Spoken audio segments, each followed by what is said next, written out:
সেই ঘরের মাঝ দিয়ে জিব্রাইল আমিন আলো নিয়ে নূর নিয়ে বিশ্বনবীর কাছে হাজির হয়ে গেছে। যখন আল্লাহ পাকের রহমত মুমিন বান্দার উপর বেশি নাজিল হতে শুরু করে, মেরাজ কবে হয়েছে? বিখ্যাত সিরাত গ্রন্থ আর রহিকুল মাকতুম, সেই কিতাবের মাঝে উল্লেখ করা হয়েছে প্রায় সিরাত বিশেষজ্ঞগণ 9টি মত উল্লেখ করেছেন। কয়টি? 9টি। মাসের ক্ষেত্রে ইখতিলাফ আছে, তারিখের ক্ষেত্রে মতানৈক্য রয়েছে। মতানৈক্য যাই থাকুক না কেন, মেরাজ সত্য, ইসরা সত্য, এটা অস্বীকার করার কোনো উপায় নাই। কারণ এটার সত্যতা সম্পর্কে পবিত্র কোরআনে আয়াত নাজিল করে দিয়েছেন কে? আল্লাহ পাক। সূরা ইসরার মাঝে আল্লাহ পাক কি বললেন? আসুন আয়াতের অনুবাদে ঢুকি আমরা। সুবহানাল্লাযী আসরা বিআবদিহি লাইলাম মিনাল মাসজিদিল হারাম। মহামহিয়ান সেই সত্তা, মহাপবিত্র সেই সত্তা, যিনি তার বান্দাকে নিয়ে রাতের অন্ধকারে মসজিদে হারাম মক্কা থেকে নিয়ে শুরু করে বাইতুল মাকদিস মসজিদে আকসার মাঝে রাত্রি সফর করিয়েছেন। সুবহানাল্লাহ। এই সফরটা আমার আপনার নবীকে দিয়া করাইছেন কে? আল্লাহ সুবহানাহু ওয়া তাআলা। আল্লাহ পাক তারপরে বলছেন, কেন আল্লাহ পাক কোন ভূখণ্ড থেকে কোথায় নিয়ে গেলেন? যেই ভূখণ্ডে আল্লাহ পাক রাতের আধারে নিয়ে গিয়েছেন, সেই ভূখণ্ডের বিবরণ দিয়ে আল্লাহ পাক বলছেন, আল্লাযী বারাকনা হাওলা, যে ভূখণ্ডের আশেপাশের সব কিছুকে আমি বরকতময় করে দিয়েছি। কেমন করে আল্লাহ পাক বরকতময় করেছেন শুধু একটু হালকা এক্সাম্পল দিয়ে যাই। এই ভূখণ্ডের মাঝে একটি গাছ উৎপন্ন হয়, যেই গাছের নাম হলো তিন গাছ। কি গাছ? তিন নামে পবিত্র কোরআনে সূরা নাজিল করেছেন কে? সেই আরেকটা ফল হয়, যে ফলের নাম জৈতুন। এই ভূখণ্ডের মাঝে এই দুইটা গাছ যেহেতু বাইতুল মুকাদ্দাস ভূখণ্ডে হয়, মসজিদুল আকসার আশেপাশে হয়, সেজন্য আল্লাহ পাক এই গাছ এবং ফল দুটোটাকে পবিত্র করে দিয়েছেন। এতটাই মহান করে দিয়েছেন, রব্বুল আলামিন সরাসরি সেই গাছের নামে এবং ফলের নামে কসম খেয়ে বলতেছেন, ওয়াত্তিনি ওয়াজ্জাইতুন। আল্লাহু আকবার। শুধু তাই নয়, এই ভূখণ্ডের মাঝে একটি পাহাড় আছে, তুরে সাইনা।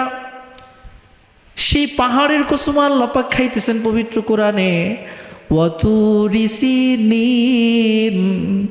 আবার যেখান থেকে নবীজিকে সফর করে নিয়ে আসছেন মসজিদে হারাম, সেটার কসম আল্লাহ পাক খাইতেছেন, ওয়াহাদাল বালাদিল আমিন।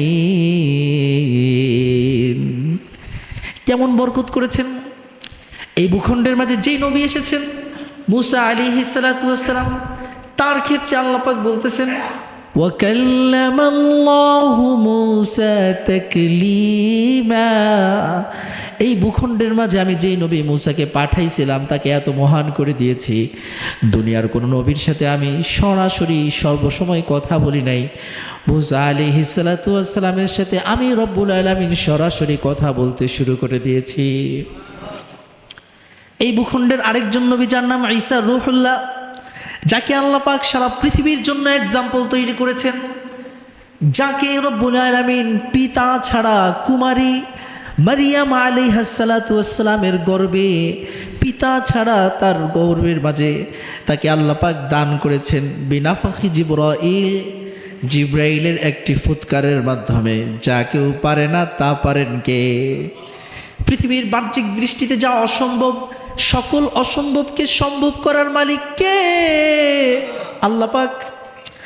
এই ভূখণ্ডকে আল্লাহ পাক কতটা পবিত্র করেছেন।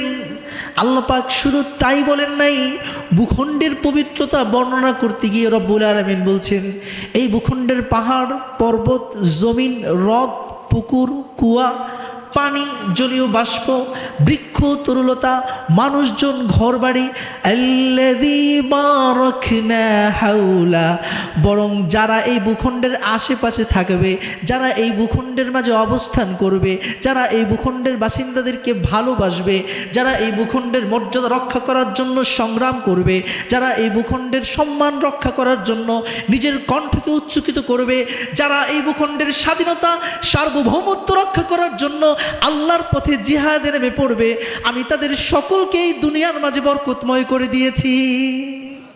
আল্লাহ পাক নিজে বলছেন আল্লাযী বারাকনা হাওলা। আমি বললাম ব্যাখ্যা দেওয়ার সময় নেই, আপনাদেরকে একটা করে শিরোনাম বলে দিলাম। বরকতের যদি এই শিরোনামের ব্যাখ্যা করতে যাই তাহলে 1 ঘন্টা লেগে যাবে। আসুন পরবর্তী আয়াতে আল্লাহ পাক কি বলেন, কেন রব্বুল আলামিন বিশ্বনবী মুহাম্মদুর রাসূলুল্লাহ সাল্লাল্লাহু আলাইহি ওয়াসাল্লামকে মক্কা থেকে সেই মসজিদুল আকসায় সফর করায়ছেন। আল্লাহ পাক বলেন লিনুরিয়াহু মিন আয়াতিনা, আমি আমার নবীকে আমার বিস্ময়কর কিছু নিদর্শন, আমার মহান রুবুবিয়্যতের শক্তিমত্তা, আমার খোদাইত্বের প্রভাব, প্রতিপত্তি, কুদরত, শ্রবণ ক্ষমতা এবং পৃথিবীর মাঝে আমার পরিচালন দক্ষতা হালকা একটু স্যাম্পল দেখানোর জন্য আমি বিশ্বনবী মুহাম্মদুর রাসূলুল্লাহ সাল্লাল্লাহু আলাইহি ওয়াসাল্লামকে মক্কা থেকে মসজিদুল আকসায় রাতের আধারে সফর করায় দিছি। কে করাইছেন? কে করাইছেন? আল্লাহ পাক। শুধু তাই নয়, কখন এটা ঘটেছে? যখন বিশ্বনবী দাওয়াত দিতে দিতে ক্লান্ত হয়ে গেছেন। فَلَعَلَّكَ بَاخِعٌ نَفْسَكَ عَلَى آثَارِهِمْ إِن لَّمْ يُؤْمِنُوا بِهَذَا الْحَدِيثِ أَسَفًا। সূরা কাহফের মাঝে আল্লাহ পাক বলেন, এই সূরা বনি ইসরাঈলের পরের সূরা, সূরা কাহফ 18 নম্বর সূরা, সূরা বনি ইসরাঈল 17 নম্বর সূরা। সূরা কাহফের মাঝে রব্বুল আলামিন বলতেছেন, হে নবী আপনি মানুষকে এমনভাবে দাওয়াত দিচ্ছেন, এমনভাবে মানুষ যেন দিনের পথে আসে, এতটা মেহনত করতেছেন, মনে হচ্ছে তাদেরকে দাওয়াত দিতে দিতে, তাদেরকে দিনের পথে ডাকতে ডাকতে আপনি নবী নিজেকে শহীদ করে দিবেন, আপনি নিজেকে শেষ করে দিবেন। বাখিউন নাফসাকা আলা আথারিহিম ইল্লাম ইউমিনু বিহাদাল হাদিসি আসাফা। এই আফসোস যে হায় কেন উম্মতে মুহাম্মাদি কোরআন মানলো না, কোরআন অনুযায়ী নিজেদের জীবনকে পরিচালিত করলো না, কোরআন শুনলো না, কোরআনকে নিজেদের সমাজে বাস্তবায়ন করার জন্য কোনো চেষ্টা, কোনো আকাঙ্ক্ষা, কোনো স্পৃহা তাদের অন্তরে লালন করলো না। নবীজি দাওয়াত দিতে দিতে বুঝতে পারলেন মক্কার মানুষ আর দাওয়াত কবুল করবে না। তার চাচা মারা গেল, দাদা মারা গেল, আপন প্রিয়তমা স্ত্রী খাদিজাতুল কুবরা রাদিয়াল্লাহু তাআলা আনহা তিনি ইন্তেকাল করলেন। এই বছরটিকে সিরাত বিশেষজ্ঞগণ নাম দিয়েছেন আমুল হুজুন, দুঃখের বছর, শোকের বছর। কিসের বছর? শোকের বছর। যেই বছরে নবীজির অনেক প্রিয়জন, অনেক আস্থাভাজন, তার অভিভাবক তুল্য চাচা এবং দাদা এবং তার চূড়ান্ত সাহায্যকারী সমস্ত সম্পদ যিনি নবীজির নামে ওয়াকফ করে দিয়েছেন, খাদিজাতুল কুবরা রাদিয়াল্লাহু তাআলা আনহা, সেই প্রিয়তমা স্ত্রীরও ইন্তেকাল হয়ে গেছে।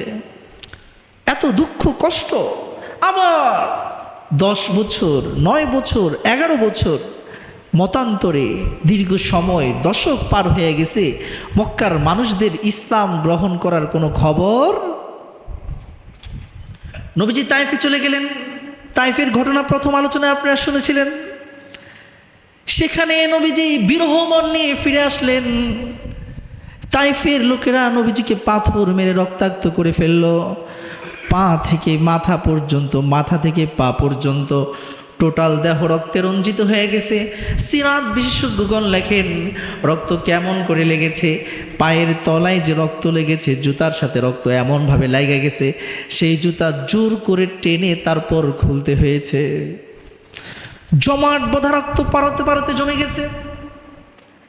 এমন কঠিন পরিস্থিতি নিয়ে নবীজি যখন বিরহ বিষণ্ণ একটা মন নিয়ে মক্কার মধ্যে ফিরে আসলেন, আল্লাহ পাক চাইলেন নবীজিকে একটু শক্তিশালী করতে, নবীজির মনটাকে দাওয়াতের জন্য, দিন কায়েমের জন্য আরেকটু মজবুত করে গড়ে তুলতে।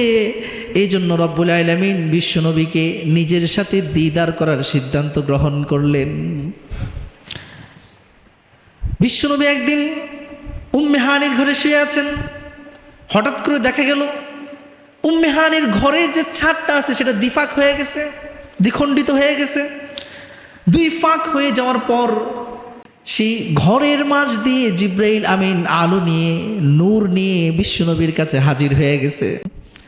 বিশ্বনবীকে ঘুম থেকে উঠাইলেন। বিশ্বনবী ঘুম থেকে উঠে অজু করে নিয়ে কাবার চত্বরে গেলেন। সেখানে গিয়ে নবীজি হালকা একটু তন্দ্রাচ্ছন্ন হলেন।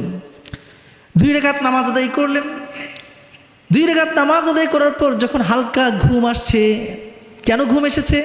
কারণ হলো যখন আল্লাহ পাকের রহমত মুমিন বান্দার উপর বেশি নাজিল হতে শুরু করে, তার দেহের মাঝে একটা তন্দ্রালু ঘুমের ভাব তাকে দান করে দেন কে? আল্লাহ পাক। এই জন্য যেখানে সাকিনা নাজিল হওয়ার কথা এসেছে সেখানেই প্রশান্তি।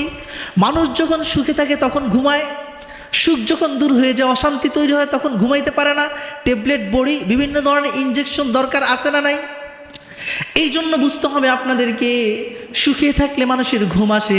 যেহেতু জিব্রাইল আমিন সুখের খবর নিয়ে আসছে, সুখের যাত্রার জন্য প্রস্তুতি গ্রহণ শুরু করবে, নবীজির উপর আল্লাহ পাকের রহমত নাজিল হওয়া শুরু হয়ে গেছে। নবীজি ঘুমের ভাবের মধ্যে চলে গেছেন। এমন সময় শাক্কা সাদরান নবী সাল্লাল্লাহু আলাইহি ওয়াসাল্লাম, জিব্রাইল আমিন এসে নবীজির বক্ষটাকে ছিঁড়ে ফেললেন। ছিঁড়ে সেখান থেকে নবীজির হার্ট, কল্পটাকে বের করে নিয়ে আসলেন। জান্নাতের একটি স্বর্ণের পেয়ালার মাঝে বিমা ইজামজামা ফাগসালাহু বিমা ইজামজামা, জমজমের পানি সেই জান্নাতি পাত্রের মাঝে তুইলা নবীজির কল্পটাকে, হার্টটাকে বিশুদ্ধ করে পরিষ্কার করলেন, ধুইলেন। কারণ এই জমজমের পানিকে এতটাই পবিত্র আল্লাহ পাক বানায় দিয়েছেন, যারা দুনিয়ার মধ্যে দেহের মাঝে ভাইরাস দেখা দেয়, বিভিন্ন রোগ বালাই ছড়ায় পড়ে, হাদিসের মধ্যে আসছে অসুস্থ ব্যক্তি যদি সুস্থতার নিয়তে জমজমের পানি পান করে, রব্বুল আলামিনকে তাকে পরিপূর্ণ সুস্থতার জিন্দেগি দান করে দেন। সেই জমজমের পানি দিয়ে বিশ্বনবীর হার্ট অপারেশন করা হলো। অতঃপর নবীজির হার্টটাকে আবার সেখানে প্রতিস্থাপন করে সেলাই করে দেওয়া হলো। সাহাবায়ে কেরাম বলেন, নবীজির বুকের মাঝে আমরা সেই ফারা চিহ্ন পরেও দেখতে পেয়েছি। আল্লাহু আকবার। কেন? তিনি এক জগৎ থেকে আরেক জগতে যাবেন, সেই জগতের নূরের সাথে, সেই জগতের গতির সাথে, সেই জগতের পাওয়ারের সাথে নিজের সংমিশ্রণ করানোর জন্য বিশ্বনবীর দেহ সত্তার মাঝে পরিবর্তন আনার প্রয়োজন আছে না নাই? এই যে নাসা যখন তারা রকেট নিক্ষেপণের প্রস্তুতি গ্রহণ করে, তার আগে যারা পৃথিবীর মহাশূন্যে ভ্রমণ করতে যে মানুষগুলো শপথ কিংবা প্রস্তুতি গ্রহণ করে, তাদের বিভিন্ন ট্রেনিং এবং প্রশিক্ষণের প্রয়োজন আছে না নাই? তারা কিন্তু বিভিন্ন ট্রেন আপ করে, নিজেদেরকে ডেভেলপ করে, এবং কি করে মহাকাশের মাঝে নিজেকে টিকিয়ে রাখতে হবে এটার বিভিন্ন প্রশিক্ষণ গ্রহণ করে। ঠিক একইভাবে শুধু মহাকাশ নয়, সমস্ত মহাবিশ্বকে পাড়ি দিয়ে প্রথম, দ্বিতীয়, তৃতীয়, চতুর্থ, পঞ্চম আসমান অতিক্রম করে সিদরাতুল মুনতাহা পার হয়ে সরাসরি রব্বুল আলামিনের আরশে আজিমে যিনি রবের সাথে সাক্ষাৎ করতে যাবেন, তার যাওয়ার আগে প্রস্তুতি গ্রহণ করার দরকার আছে না নাই? বিশ্বনবীকে জিব্রাইল আমিন প্রস্তুত করলেন রহমাতাল লিল আলামিন। যখন প্রস্তুত হয়ে গেলেন, প্রস্তুত হয়ে যাওয়ার পর তাকে নিয়ে সফর শুরু হয়ে গেল। আমি খুব সংক্ষেপে আলোচনা করছি, কারণ ইসরার প্রতিটি পার্ট এত বড় বড়, 6 থেকে 8 জুমা আলোচনা করলে আপনারা শুনে শেষ করতে পারবেন না। প্রিয় বন্ধুরা আমার, আমি ভূমিকা শেষ করে মৌলিক একটা আলোচনা আপনাদের সামনে পেশ করব। বিশ্বনবীর যাত্রা শুরু হলো। প্রথম নামাজ পড়লেন সাল্লা ফিল মসজিদুল হারাম, মসজিদে হারামে তিনি 2 রাকাত নামাজ পড়লেন। মসজিদে হারামে 2 রাকাত নামাজ পড়ার পর বুরাক আনা হলো।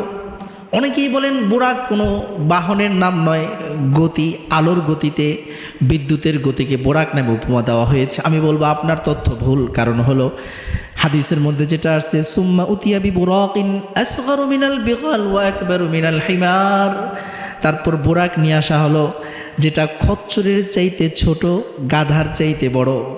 খচ্চরের চাইতে ছোট, গাধার চাইতে বড়, এমন একটা প্রাণী।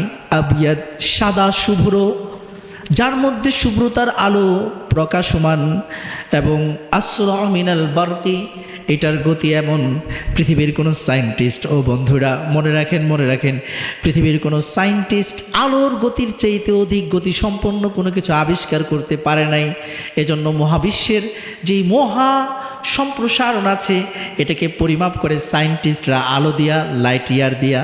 কিন্তু একমাত্র আমরা হাদিসের মধ্যে জানতে পারলাম জিব্রাইল আমিন যে আকাশ থেকে জমিনের মধ্যে আসে সেটা আলোর গতি দিয়ে আসে না, সেটা আলোর চাইতেও গতিসম্পন্ন বস্তু দিয়ে আসে। প্রমাণ কি?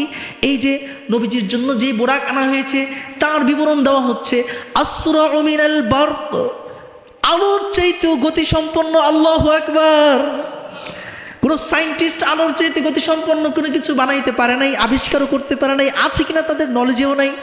কিন্তু আল্লাহ সুবহানাহু ওয়া তাআলা এমন একটা প্রাণী বানায়া দিছে যে প্রাণীর গতি কিসের চাইতে বেশি?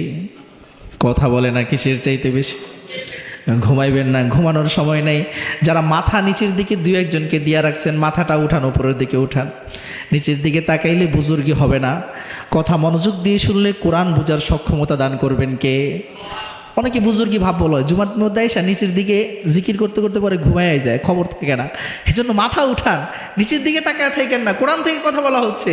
তা আসরাউ মিনাল বারক, এটা লাইট ইয়ারের চাইতেও, লাইটের চাইতেও গতি সম্পন্ন, আলোর চাইতেও গতি সম্পন্ন। আল্লাহু আকবার। সায়েন্স বলছে কোনো বস্তু যখন আলোর চাইতে গতি সম্পন্ন হবে সে 0 টাইমসে গমন করবে, শূন্য সময়ের মধ্যে চলে যাবে। যাক, সেটার ব্যাখ্যা দিব না, যারা বুঝছেন পড়াশোনা করে নেবেন। তো এমন গতিসম্পন্ন প্রাণীকে আনা হয়েছে যেটা বর্তমান সমস্ত পৃথিবীর সায়েন্টিস্ট যার নামে উল্লেখ করেন না কেন আলোর চাইতে গতিসম্পন্ন কোনো কিছু আবিষ্কার করতে পারে নাই। কিন্তু আল্লাহ রাব্বুল আলামিন বলেন, হে আমার বান্দা, তোমরা নিরাশ হবে না, তোমরা আল্লাহর রহমত থেকে নিরাশ হবে না, আল্লাহর কুদরত, আল্লাহর ক্ষমতার উপর তোমরা কখনো হতাশ হবে না। কারণ তোমার রব সেই যেই রব এই পৃথিবীকে বানাইছেন, আসমান বানাইছেন, জমিন বানাইছেন। এবং নবী যখন দাওয়াত দিতে দিতে পেরেশান হয়ে গেছেন, কি হবে, উম্মত কি করে ইসলামের পথে আসবে, আল্লাহর জমিন আল্লাহর দিন কি করে কায়েম হবে, আল্লাহর নবীর এই পেরেশানিকে দূর করার জন্য রব্বুল আলামিন আরশে আজিম থেকে এমন এক যান পাঠায় দিলেন যেই যানের গতিকে আল্লাহ পাক আলোর গতির চাইতে বেশি করে দিয়েছেন। ভাই, আলো সেকেন্ডে 1,86,000 মাইল, কিলোমিটারের গতিতে ধরলে 3 লক্ষ কিলোমিটার। তাহলে আলোকেও তো সময় দিয়ে মাপা যাচ্ছে। সময়কে বানাইছেন কে?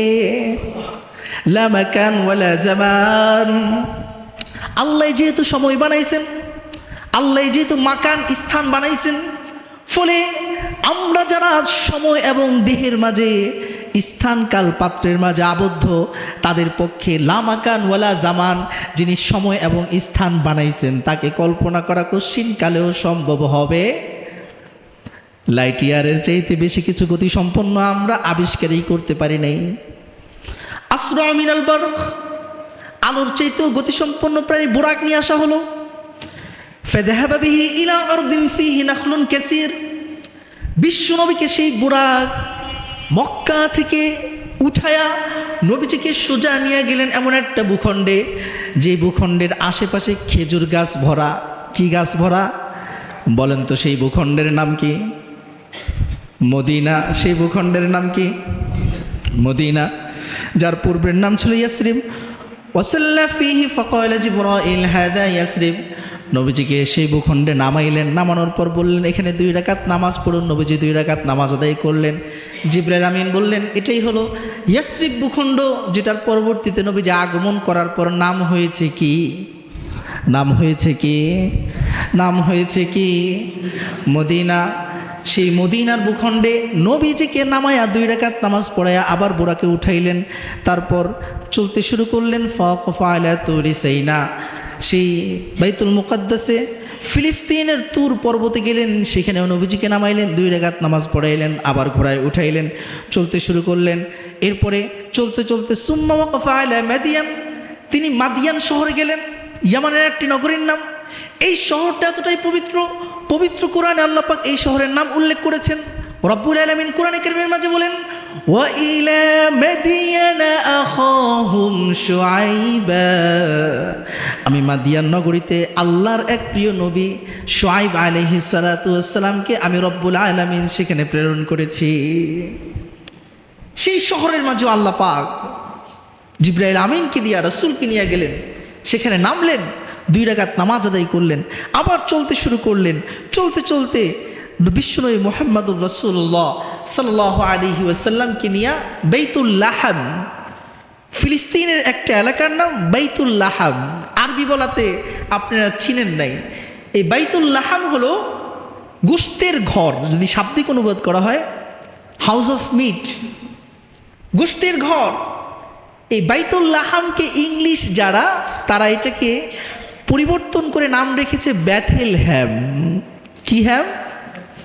ব্যাথেলহ্যাম। ইনজিল বাইবেলের মাঝে আপনারা পাবেন। এটা সেই জায়গা যেখানে জন্মগ্রহণ করেছেন হযরত ঈসা আলাইহিস সালাতু ওয়াস সালাম। এই ব্যাথেলহ্যাম কিংবা বাইতুল লাহাম জায়গায় বিশ্বনবীকে নামায়া সেখানেও তিনি 2 রাকাত সালাত আদায় করলেন। তারপর আবার চলতে শুরু করলেন।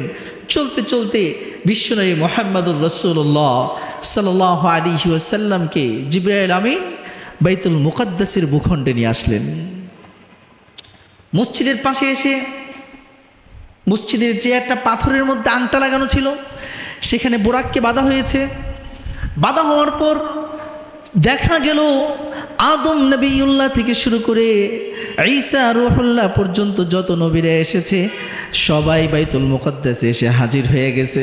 সুবহানাল্লাহ। 2 রাকাত নামাজ, যে কোনো মসজিদে নতুন গমন করলে কিংবা প্রবেশ করলে 2 রাকাত নামাজ আদায় করা সুন্নত। 2 রাকাত নামাজ আদায় করা কয় রাকাত? আমরা পড়ব তো ইনশাআল্লাহ।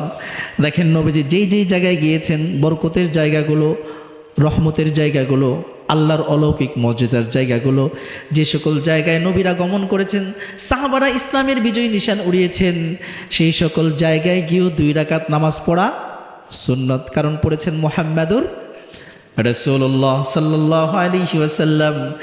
এই মসজিদে এসে যেই প্রথম 2 রাকাত নামাজ পড়া হয় তাকে বলা হয় তাহিয়াতুল মসজিদ। বেথেলহ্যাম থেকে নবীজি যখন বাইতুল মুকাদ্দাসে আসলেন, সমস্ত নবীরা উপস্থিত, নামাজ দাঁড়াবে, কে ইমামতি করবে? জিবরাইল আমিন বিশ্বনবী রাহমাতাল লিল আলামিন মুহাম্মদুর রাসূলুল্লাহ সাল্লাল্লাহু আলাইহি ওয়াসাল্লামকে ধরে নিয়ে ইমামের জায়গায় দাঁড় করায় দিলেন। বিশ্বনবীর ইমামতিতে আদম থেকে নিয়ে শুরু করে ঈসা রূহুল্লাহ পর্যন্ত সমস্ত নবীরা নামাজ আদায় করলো। প্রমাণ করে দিলেন তিনি শুধু একা নবী না, বরং সাইয়্যিদুল আম্বিয়া, সমস্ত নবীদের সর্দার আমার নবীকে বানায়া দিয়েছেন কে? আল্লাহ সুবহানাহু ওয়া তাআলা। বিশ্বনবী নামাজ শেষ হওয়ার পর আমি ডাইরেক্ট ঊর্ধ্বাকাশে গমন করব। আরেকটা সেই বোরাক দিয়ে বিশ্বনবীকে ঊর্ধ্বাকাশে নিয়ে যাওয়া হলো। মহাবিশ্ব কত বড় সেটা পড়বেন, তারপর বুঝতে পারবেন কেন কেন কেন কেন।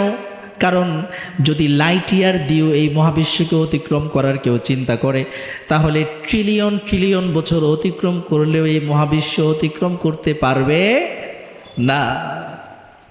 লাইট ইয়ার দিয়েও এই মহাবিশ্বকে অতিক্রম করা সম্ভব নয়। আল্লাহু আকবার। জিবরাইল আমিনকে আল্লাহ পাক এমন শক্তি প্রদান করেছেন যে জিবরাইল আমিন বুঝাই যাইতেছে যখন প্রয়োজন রবের কাছ থেকে হুকুম নিয়া বিশ্বনবী রাহমাতুল লিল আলামিন মুহাম্মদুর রাসূলুল্লাহর কাছে চলে আসা, এটা আলোর গতি দিয়ে চললে কখনো নবীজির কাছে আসা সম্ভব হতো? বোঝা গেল জিবরাইল আমিনকেও বুরাকের চাইতে অধিক গতি প্রদান করেছেন কে? আল্লাহ পাক। আজীব বিষয়, মাথায় ধরবে না। মজার একটা কথা বলি, অনেকে একটা নিয়ে মারামারি করে নবীজি গায়েব জানে কি জানে না, আছে না নাই? এই কথা বলেন, আছে না নাই? কেউ বলে রাসূল গায়েব জানে, কেউ বলে জানে না। আল্লাহ পাক কি বলেন? লা ইয়ালামুল গায়বা ইল্লাল্লাহ, আল্লাহ ছাড়া কেউ গায়েব জানে না। তাহলে যারা বলেন যে রাসূল গায়েব জানেন তারা কিভাবে বলেন? এই যে বলেন তো, বিজ্ঞান যেটা আবিষ্কার করতে পারে নাই যে আলোর চাইতেও গতিসম্পন্ন কোনো কিছু এই মহাবিশ্বের মাঝে আছে, কিন্তু আমরা রাসূলের জীবনী সিরাত থেকে, হাদিস থেকে জানতে পারলাম আলোর চাইতেও গতিসম্পন্ন বস্তু তৈরি করে রেখেছেন কে? আল্লাহ। এটা কি জানা খবর না অজানা খবর? অজানা খবর। আমাদের জন্য কি খবর? অজানা খবর নবীজি যদি আমাদেরকে না জানাইতেন আমরা কখনো জানতে পারতাম? অজানা খবরকেই বলা হয় ইলমুল গায়ব। অজানা খবরকে কি বলা হয়? ইলমুল গায়ব। তাহলে নবীজি এমন অনেক অজানা খবর, গায়েবের খবর আমাদেরকে দিছেন। পবিত্র কোরআনে যেমনভাবে আল্লাহ পাক বলেছেন, লা ইয়ালামুল গায়বা ইল্লাল্লাহ, আল্লাহ ছাড়া কেউ গায়েব জানে না, শতভাগ সত্য। আবার আল্লাহ পাক অন্য আয়াতে বলেছেন, ইল্লা মানিরতাদা মিনার রাসূল, নবীদের মধ্যে, রাসূলদের মধ্যে থেকে আল্লাহ পাক যাদেরকে পছন্দ করেন তাদেরকে রব্বুল আলামিন গায়েবের ইলম দান করে দেন। এখনো মিলাইতে পারেন না, আরো সহজ করে দিতেছি। বলেন তো, রাসূল এমন কিছু গায়েবের খবর আমাদেরকেও দিয়েছেন যেটা নবীজি না বললে আমরা জানতাম না। এই জান্নাত দেখছেন নাকি? কথা বলে না। জান্নাত দেখছেন নাকি? দৃশ্য না অদৃশ্য? উত্তর দিতে হবে, দৃশ্য না অদৃশ্য? অদৃশ্য। জাহান্নাম দেখছেন নাকি? দৃশ্য না অদৃশ্য? দুই কাঁধে ফেরেশতা আছে, দেখছেন নাকি? কথা বলে না, দৃশ্য না অদৃশ্য? আমার কপালে তাকদীর লেখা আছে, দেখছেন নাকি? দৃশ্য না অদৃশ্য? আল্লাহ রাব্বুল আলামিন আছেন, দেখছেন নাকি? দৃশ্য না অদৃশ্য? রাসূলের কাছে জিবরাইল আমিন নাজিল হয়েছে, কোরআন আল্লাহর কিতাব, দেখছেন নাকি? যেটা আমাদের ছাপা প্রিন্টেড কোরআনের কপি দেখতে পাই, কিন্তু আসমান থেকে রাসূলের কাছে জিবরাইল আমিনের মাধ্যমে যে ওহী নাজিল হয়েছে সেটা আমরা দেখি। দৃশ্য না অদৃশ্য? কবরে গেলে ফেরেশতারা প্রশ্ন করবে মুনকার নাকিরের উত্তর দিতে হবে, আমরা কেউ দেখেছি নাকি? দৃশ্য না অদৃশ্য? তারপরে হাসরের ময়দান কায়েম হবে, ওয়াল ওয়াজনু ইয়াউমাইযিনিল হক, কিয়ামতের ময়দানে মিজানের পাল্লা দাঁড় করা হবে, দৃশ্য না অদৃশ্য? পুলসিরাত কায়েম করা হবে, পুলসিরাতের পোলের নিচে জাহান্নাম আছে, এই পুলসিরাত বিদ্যুতের গতিতে পার হবে। যারা ঈমান নাই, যাদের ঈমান কম, জাহান্নামের কালো অন্ধকার ব্ল্যাক হোলের মতো আগুন দিয়া সমস্ত মানুষগুলাকে অন্ধকার টেনে টেনে জাহান্নামের নিচে নিয়ে যাইবে। আর যাদের ঈমানের নূর আছে, ঈমানের নূর দিয়া জাহান্নামের পাড়ি দিয়া জান্নাতের মধ্যে পৌঁছে যাবে। এগুলাকে আমরা দেখছি না দেখি নাই? দেখি নাই। দৃশ্য না অদৃশ্য? এই অদৃশ্য, এই সমস্ত গায়েবের খবর আমাদেরকে দিয়েছেন কে? মুহাম্মাদুর। কথা বলে না, কে দিয়েছেন? কে দিয়েছেন? মুহাম্মাদুর। কি হচ্ছে এটা?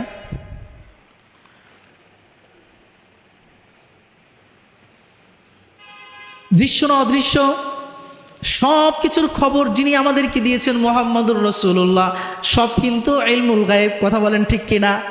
যদি আপনি এই অর্থে ধরেন নবীজি অনেক গায়েবের খবর আমাদেরকে দিয়েছেন, যার মাধ্যমে আমরাও গায়েবের খবর জানি, যেটা কাফেররা জানে না। কাফেররা মৌতের পরে তার হিসাব দিতে হবে, বিশ্বাস করে না।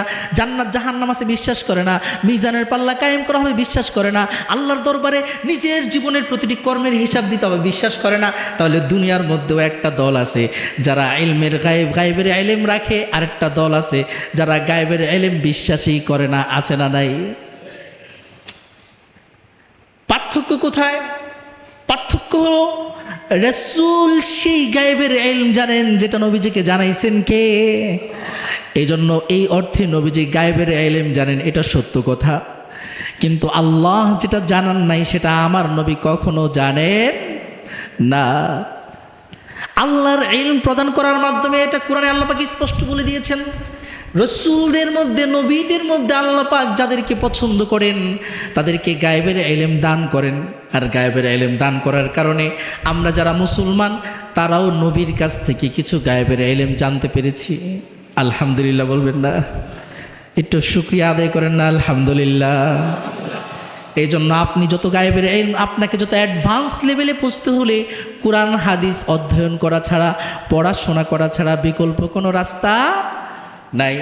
যার নলেজ বেশি তার পাওয়ার বেশি, যার নলেজ বেশি তার জন্য বিজয় অত্যাবশ্যকীয়। পৃথিবীতে বিজয় অর্জন করার জন্য, ব্যাটেল প্লেসে উইনার হওয়ার জন্য আপনাকে নলেজ অর্জন করা ছাড়া বিকল্প কোনো রাস্তা নাই। ফিরআউন তার পরবর্তী ক্ষমতা বাঁচানোর জন্য স্বপ্নের জ্ঞানের উপর নির্ভর করেছে। কিসের জ্ঞান? স্বপ্নে যা দেখেছে সেটাকেই সত্য মনে করেছে। যাই হোক প্রিয় বন্ধুরা, যেটা বুঝাইতে চাইছিলাম, অর্থাৎ আল্লাহই শুধুমাত্র গায়েব জানেন, রসুল নবীগণ সেই গায়েব জানেন যেই গায়েবের ইলম নবী রসুলদেরকে দান করেছেন কে? যদি এই অর্থে বলেন নবীজি গায়েব জানেন, হ্যাঁ নবীজি গায়েব জানেন, যেটা আল্লাহ জানাইছেন তিনি তা জানেন। আর আমরাও গায়েব জানি। কোনটা জানি? রসুল আমাদেরকে যা জানায় গেছেন আমরা সেই গায়েব জানি। কথা বলেন ঠিক না ঠিক? এই জন্য রসুলের উম্মতরাও গায়েব জানে, নবীজিও গায়েব জানেন, কিন্তু আল্লাহর মতো কখনো জানে না। বিশ্বনবীকে ব্যতিক্রম করে তৈরি করা হয়েছে, নবীজি আমাদের মতো না, এটা অবশ্যই বাস্তব। কারণ হলো সাধারণ মানুষের মতো হলে এই লাইট ইয়ারের চাইতেও গতিসম্পন্ন বস্তু কখনোই মহাশূন্যের মাঝে টিকে থাকতে পারে না। লাইটের চাইতেও গতি পাওয়ার পর পৃথিবীতে টিকে থাকা সম্ভব না। এই জন্য আল্লাহ সুবহানাহু ওয়া তাআলা আমার নবীজিকে জান্নাতি 40 জন পুরুষের শক্তি দান করেছেন। কতজন? কোন জায়গার? জান্নাতের। কোন জায়গার? জান্নাতের 40 জন পুরুষের শক্তি দান করেছেন আমার নবীকে। জান্নাতে একজন পুরুষ কতটা শক্তিশালী হবে? বুখারী শরীফের টিকার মাঝে উল্লেখ করা হয়েছে, জান্নাতের একজন পুরুষকে আল্লাহ রাব্বুল আলামিন দুনিয়ার মহা শক্তিশালী 100 জন পুরুষের শক্তি দান করবেন। কতজন? অনেকে প্রশ্ন করে, দুনিয়ার মধ্যে এক বউ চালাইতে পারি না, জান্নাতে 70টা হুর কেমনে চালাবো? অনেক যুবকদের মনে এই প্রশ্ন আছে না নাই, যে জান্নাতে আল্লাহ পাক 70টা হুর দিবে, এটা কেমনে চালাবো? আরে বোকা, তোমাকে হুর দিবেন আল্লাহ পাক 70টা, কিন্তু তোমার দেহের মাঝে রব্বুল আলামিন 100 পুরুষের শক্তি প্রদান করে দিবেন। তাও তো আরো প্রয়োজন কয়টা? 30টা। আরো প্রয়োজন কয়টা? 30টা। আল্লাহ আকবার বলবেন না? সবার চাইতে বড় কে? আল্লাহ সুবহানাহু ওয়া তাআলা। যাই হোক, লাইট ইয়ারের চাইতে গতিসম্পন্ন প্রাণী দিয়া বিশ্বনবীকে আল্লাহ পাক আসমানে উঠায় নিলেন। প্রথম আসমান, দ্বিতীয় আসমান, তৃতীয়, চতুর্থ, পঞ্চম সিদরাতুল মুনতাহা। জিবরাইল আমিন বললেন আর যাওয়া যাবে না, স্টপ হয়ে গেলেন। নতুন আরেক বাহন আসলো যার নাম হলো রফরফ। এই সিদরাতুল মুনতাহা থেকে আল্লাহর কাছে যাওয়ার জন্য আলোর চাইতেও গতিসম্পন্ন প্রাণী বুরাক দিয়ে হবে না, এর চাইতেও পাওয়ারফুল বস্তু লাগবে। আল্লাহু আকবার। সেকেন্ড যান রফরফ পাঠিয়ে দেওয়া হলো। রফরফ দিয়ে জিবরাইল আমিনও যেতে পারে না, এক কদম সামনে দিলে পুরো জ্বলে পুড়ে ছারখার হয়ে যাবে। সেই মহাজগৎ পাড়ি দেওয়ার জন্য রফরফ চলে আসলো। চিন্তা করেন, আলোর চাইতেও বহুগুণ গতি সম্পন্ন হলো বোরাক। এই বোরাকের চাইতেও গতি সম্পন্ন যদি রফরফ থাকে, তাহলে আমার আল্লাহর গতি কি? আল্লাহু আকবার। আমার আল্লাহর কি গতি, আমার আল্লাহর কি ক্ষমতা, আমার আল্লাহর কি পাওয়ার! একটু গভীরভাবে চিন্তা করে দেখুন। রফরফে করে নবী করিম সাল্লাল্লাহু আলাইহি ওয়াসাল্লাম আল্লাহর কাছে চলে গেলেন। কতটা কাছে? আল্লাহ পাক পবিত্র কোরআনের মধ্যে বলে দিলেন, সুম্মা দানা ফাতাদাল্লা ফাকানা ক্বাবা কাউসাইনি আও আদনা। নবীজি আল্লাহ পাকের আরশ আজিমের কাছে গেলেন, কুরসির কাছে গেলেন। কত কাছে, কত কাছে! রব্বুল আলামিন এই কাছের দূরত্বের উদাহরণ দিয়ে বোঝানোর জন্য পবিত্র কোরআনে আল্লাহ পাক একটি আয়াত নাজিল করে দিলেন, সূরাতুন নাজম। সুম্মা দানা ফাতাদাল্লা। নবীজি আল্লাহর এত কাছে গেলেন, এত কাছে গেলেন।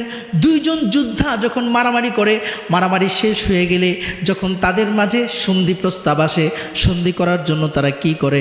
একজনের ধনুকের সাথে আরেকজনের ধনুক মিলায়া বন্ধুত্ব, সৌহার্দ্য, তাদের সন্ধির বহিঃপ্রকাশ করে। কথা বলেন ঠিক কিনা? পিছনের ব্যাটেল গ্রাউন্ডগুলো আপনারা লক্ষ্য করলে এই ধরনের ইতিহাস ভুরি ভুরি রয়েছে। যোদ্ধা যখন যুদ্ধের পরিসমাপ্তি ঘটায়, তারপর সন্ধির প্রস্তাব আসে কিংবা তাদের মধ্যে সমঝোতা হয়, তখন একজনের তলোয়ারের সাথে আরেকজনের তলোয়ার, একজনের ধনুকের সাথে আরেকজনের ধনুকের মাথা তারা মিলায়া সন্ধি প্রস্তাবনা পেশ করে তাদের মধ্যে সমঝোতার প্রস্তাবনা উত্থাপন করে। রব্বুল আলামিন বলছেন, এই যে দুইজন যোদ্ধা একজনের ধনুকের সাথে আরেকজনের ধনুকটাকে মিলায়া দিছে, বলেন এই দুইজন কাছে না দূরে? কাছে না দূরে? কত কাছে? ফাকানা কাবা কাউসাইনি আও আদনা।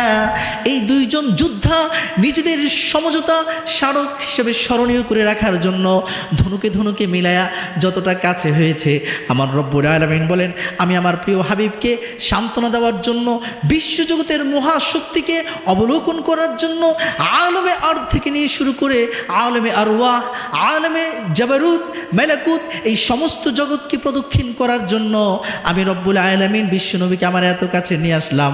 এই দুই যোদ্ধা যত না কাছে আসে, তার চাইতেও অধিক কাছে আমি আমার প্রিয় হাবিবকে টেনে নিয়ে আসলাম। একটু চিন্তা করে দেখেন, দুইজন যোদ্ধা তরবারি লাগালে আর কতটা দূরত্ব থাকে। এটা স্বাভাবিক, যে কেউ চলতে গেলে এতটা দূরত্ব কি করে, স্বাভাবিক অবস্থান করে, এর চেয়ে বেশি কাছে মানুষ অবস্থান করে না। আল্লাহ পাক বলছেন আও আদনা, এর চেয়েও বেশি কাছে। আল্লাহু আকবার। এত কাছে নিয়ে আসার পর আল্লাহ পাক নবীজির সাথে কথা বলেছেন। কি বলেছেন, কি কথা হয়েছে, অনেক লম্বা আলোচনা। কিন্তু আল্লাহ সুবহানাহু ওয়া তাআলা বিশ্বনবীকে সেখান থেকে আলমে আমসালের মধ্যে পাঠালেন। আলমে আমসাল কি? এটা হলো উপমার জগৎ। কিসের জগৎ? উপমার জগৎ। আপনি যদি আমাকে প্রশ্ন করেন জান্নাত কেমন, আমি কোরআনকে প্রশ্ন করব, কোরআন বলে দাও না জান্নাত কেমন। কোরআনে আল্লাহ পাক বলছেন কি বলেন নাই? প্রশ্ন আসতে পারে না, খালি জান্নাত জান্নাত। মৌলবীরা খালি জান্নাতের ম্যাকফল না ভালো ফল দেখায়। কাফেরদের কাছে এটা ধোঁকার ফল হবে, আর যারা ঈমানদার তাদের কাছে নিশ্চিত বিশ্বাসের বস্তু হবে। কথা বলেন ঠিক না ব্যাঠি? তো এখন জান্নাত কেমন যদি আপনি এই প্রশ্নটা করেন, আল্লাহ পাক কি বলবে? وبشر الذين آمنوا وعملوا الصالحات أن لهم جنات تجري من تحتها الأنهار كلما رزقوا منها من ثمرة رزقا قالوا هذا الذي رزقنا من قبل وأتوا به متشابها ولهم فيها أزواج مطهرة وهم فيها خالدون। যদি আমরা প্রশ্ন করি আল্লাহ আমাদেরকে একটু বুঝায় দেন জান্নাত কেমন, আল্লাহ পাক বলে যারা বিশ্বাসী, যারা ইমানদার, যারা না দেখে আমাকে বিশ্বাস করেছে, আমার প্রতি ঈমান এনেছে, তাদেরকে সুসংবাদ দিয়ে দাও, তাদের জন্য এমন জান্নাত রয়েছে যেই জান্নাতের পাশ দিয়ে নহর, নদী, নালা প্রবাহিত। বলবেন এটা কেমন? ও বন্ধু একটু কল্পনা করেন, আপনার বাড়ির পাশে একটা পাহাড় আছে, পাহাড় মধ্যে নানান গাছ আছে, পাহাড়ে উপত্যকার মাঝে ফুল ফুটে আছে, আবার সেই পাহাড় থেকে চিকন ঠান্ডা স্বচ্ছ ঝর্ণার একটি নহর প্রবাহিত হয়েছে।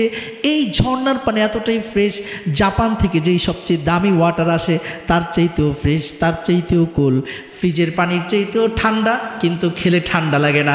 ফ্রিজের সাধারণ ফ্রেশ ওয়াটারের চাইতেও স্বচ্ছ, কিন্তু কোনো ধরনের জীবাণু খুঁজে পাওয়া যায় না। উন্মুক্ত পৃথিবীর মাটিকে স্পর্শ করে সেটা প্রবাহিত হয়ে যায়। মাটির তলদেশে কি আছে? ঝর্ণার পানির নিচে যেই মাছগুলো চলে, আপনার ঘরের অ্যাকুরিয়ামের মতো সব কিছু স্পষ্ট দেখা যায়। এমন একটা বাড়ির মালিক যদি আমরা হতে পারি, খুশি হব না বেজার হব? কথা বলে না, খুশি হব না বেজার হব? শহরে মানুষ থাকতে চায় স্ট্যাটাস অর্জন করার জন্য, কিন্তু ভোকেশন আর ছুটি পালন করতে চায় এই ধরনের জায়গায়। কথা বলেন ঠিক কিনা? টাকা কামাই করার জন্য, শিক্ষা অর্জন করার জন্য মানুষ শহরকে বেছে নেয়, কিন্তু ছুটি জীবনকে উপভোগ করার জন্য মানুষ এই ধরনের চমৎকার জায়গাকে নির্বাচন করে। এই জন্য দুনিয়াকে আল্লাহ পাক বলেছেন আখিরাতের কামাইয়ের জায়গা, এখানে বিশ্রামের জায়গা নয়, ছুটি পালনের জায়গা নয়, বরং ছুটি পালন করার জন্য, ভোকেশন উদযাপন করার জন্য আমাদের জন্য আল্লাহ পাক কী নির্ধারণ করে রেখেছেন? জান্নাত। বলেন কী নির্ধারণ করে রেখেছেন? জান্নাত। আল্লাহ পাক বলেছেন, রাসূল করিম সাল্লাল্লাহু আলাইহি সাল্লাম বলেন আদ-দুনিয়া মাজরাতুল আখিরা, দুনিয়া হলো জান্নাতের কর্মক্ষেত্র, দুনিয়া জান্নাতের কর্মক্ষেত্র, আখিরাতের কামাইয়ের জায়গা। আপনি এখানে ফসল উৎগীরণ করবেন, ফসল কাটবেন, জান্নাতে গিয়ে সেটাকে উপভোগ করবেন। যদি সঠিক সময় আপনি ফসল লাগাইতে না পারেন, জান্নাতের মধ্যে সেখানে কোনো ফসল উপভোগ করা আমাদের পক্ষে সম্ভব হবে না। প্রিয় বন্ধুরা আমার, রব্বুল আলামিন বলছেন এমন জান্নাতের সুসংবাদ দাও তাদেরকে। সেই জান্নাতের মধ্যে আছে ফলের বাগান, ফুলের বাগান, ফসলের বাগান, খেজুরের বাগান, কলার বাগান, আম, আঙ্গুর, আপেলের বাগান, অবাক হয়ে যাবেন। যখনই তারা গাছ থেকে কলা পাড়বে তখন বলবে দুনিয়ার মধ্যেও তো আমরা কলা খাইছি। আল্লাহু আকবার। আস্তে আস্তে আলোচনার গভীরে প্রবেশ করেন। যখন তারা আপেল খাবে বলবে দুনিয়ার মধ্যেও তো আমরা 300 টাকা দিয়ে আপেল কিনেছিলাম। যখন তারা আনার খাবে 600 টাকা দিয়ে তো আমরাও বাজার থেকে আনার কিনেছিলাম। যখন তারা আঙ্গুর খাবে বলবে 450 টাকা দিয়ে আমরাও তো আঙ্গুর ক্রয় করেছিলাম। তাহলে পার্থক্য হলো কোথায়? তাদের মনের মধ্যে একটা খটকা লাগবে, কিরে রব্বুল আলামিন বলছেন জান্নাতে এমন কিছু দিবেন যেটা কোনো চোখ দেখে নাই, মস্তিষ্ক কল্পনা করে নাই, পৃথিবীর কোনো রং তুলি দ্বারা সেটাকে অঙ্কন করা সম্ভব হয় নাই। তাহলে এমন কোন জান্নাতে আসলাম? দুনিয়ার মধ্যে যেই ফসল পাইছি, দুনিয়ার মধ্যে যে ফল খাইছি, জান্নাতের মধ্যেও একই জিনিস দেখতেছি। কিন্তু যখন সেই আঙ্গুরটা নিয়ে মুখের মধ্যে একটা কামড় দিবে, আল্লাহু আকবার, এক একটা কামড়ের মাঝে রব্বুল আলামিন সেই আঙ্গুর থেকে 70 রকমের স্বাদ বের করে দিবেন। এক একটা কলার বাইটে বাইটে প্রতিটা কামড়ে নতুন নতুন স্বাদ। ফালুদা সবচেয়ে আগে রাজকীয় খাবার ছিল। কেন ফালুদার দামি? কারণ ফালুদার মধ্যে হরেক রকম ফল মিক্সচার করে দেয়। আপনি একসাথে 3-4 রকম ফল যখন মুখে দেন, কখনো আইসক্রিমের স্বাদ, কখনো আঙ্গুরের স্বাদ, কখনো কলার স্বাদ, কখনো বেদানার স্বাদ, আছে না নাই? বিভিন্ন স্বাদ মিক্সচার হওয়ার কারণে আপনার টেস্ট চেঞ্জ হয়ে যায়। দুনিয়ার মধ্যে ফালুদার মধ্যে কয় আইটেম দিতে পারে আর সেটার জায়গাটা কতটুকু, আপনি এক চামচ নিলে কয় আইটেমের ফল এখানে আটবে।